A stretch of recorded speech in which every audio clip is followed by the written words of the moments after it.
خوب عزیزایم اینجا ما کلگیش را دازی پلاستیکای زیبدار انداختم دیگه ما برم در فریزر میلم که یخ بزنم. خوب عزیزا مترکمین گرید دیگه بانجا نام کلگیشی یخ زده دیگه اینوینتری است. سلام دوستای عزیز، امیدوارم که جرسی حتما باشین عزیزا، در هر گوشه و کنار دنیا کستید. خوشحالم باشید عزیزای دل. بازم خوش آمدید در یک ویدیوی جدید با من عزیزا. مترکمین گرید بانجان گرفتیم دیگه، میخوایم که بانجان فریز کنم عزیزا. دیگه من بانجان زیاد گرفتم، باز گفتم فریز کنم داخل یخچال که انشالله در مدت طولانی بانجان داشته باشم داخل یخچال. دیگه خواستم باز شما عزیزا شریک کنم انشالله که بندش مفید واقع شود و از ویدیو خوششون بیاد عزیزا. اگر ویدیو رو دیدین حتما لایک کنین، سابسکرایب کنین، کامنت بدین یا خواهر خدا حمایت کنین عزیزا. دیگه و خوش آمدید من کسایی که تازه دید تو چینل از من پیوسته لایک کردن، سابسکرایب کردن، به هم سپاس عزیزا. تکیمین گرید دیگه ما بانجان گرفتم دیگه عزیزا.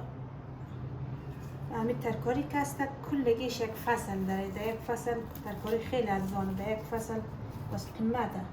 همین فصلی که مثلا ترکاری ارزانه میتونید بخرید بعد فریز کنید تا وقت قیمته باز هیچ نخرید دیگه. این دغدغه از کسایی هست که مثلا خوارا مادرایی که در آشپزخانه سرکار داره و با آشپزی دیگه عزیزا. در کسایی که مثلا کابل بوده افغانستان وقتی که بانجان مثلا ارزان میشد میخرید روب جور میکرد دیگه.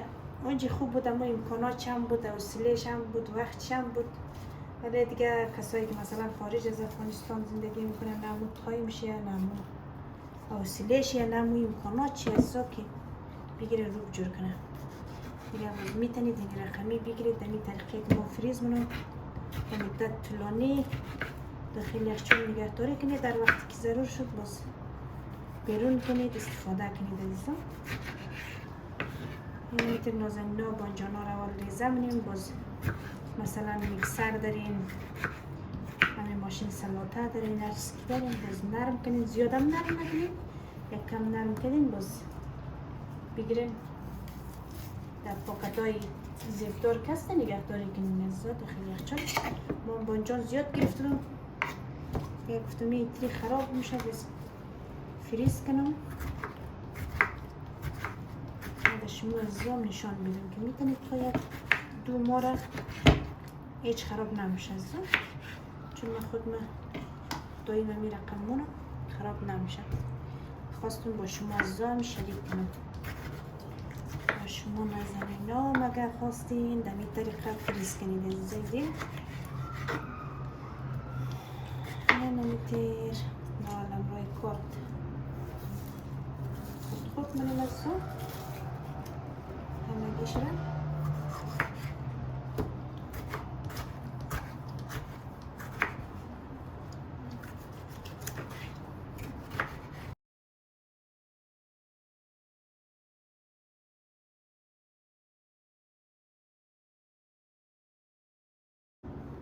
خوب عزیزا همونطور که میگیرید دیگه کلگیشی ریزه شد دیگه. بیرون میخواییم به میکسر بود زیاد نرم نه یک کم نرم کنم باز در شما عزیزا نشان.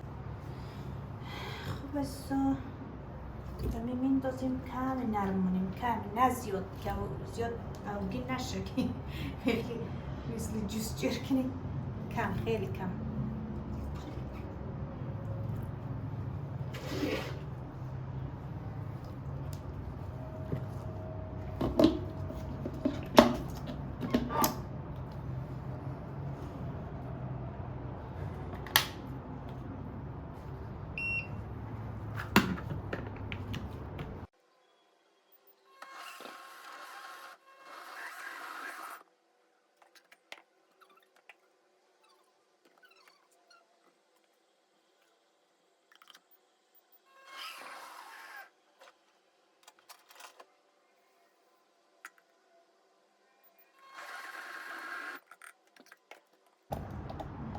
خوب عزیزا که میگیرید بانجانم کلگیشی میکسر شد، نرم شد، نه زیاد نرم، باید زیاد نرم نکنید دیگه. من از این پلاستیکای زیبدار عزیزا استفاده میکنم برای یک وقت یا داخل از این زیب پر منیم باز در فریزر میریم. این ترز راحت نیاز به سرخ کردو هیچ چیزام نداره. اینطوری میتونین یعنی برای یک وقت بس اگر چیز نکرد میتونید 2 دانش چیز کنید استفاده کنید. از زاگازی پلاستیکا نداشتید میتونید از ظرفای پلاستیکی هم استفاده کنید. یا سختی نداره نازنینان، میتونید در مدتی دیر میتونید داشته باشید دیگه. از زو نگفتن نماند از این میتونید مرجی دلمه سرخ هم اضافه کنید، ادرک اگر دوست داشتین، سیر دیگه میتونید چی میشه دیگه. وقتی دیگ کردید دیگه نیاز نیه که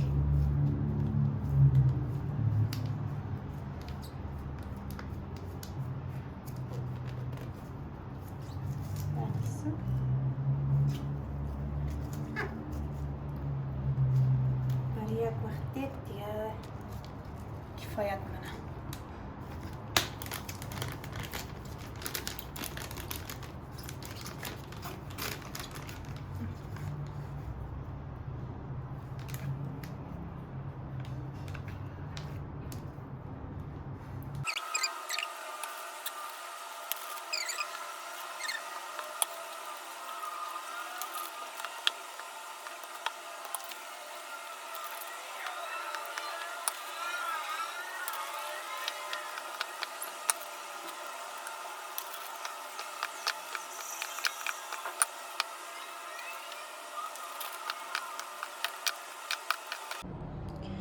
خوب عزیزایم اینجا ما کلگیش را دازی پلاستیکای زیبدار انداختم دیگه. ما برم در فریزر میلم که یخ بزنه باز هر وقت که کار داشتم استفاده منم.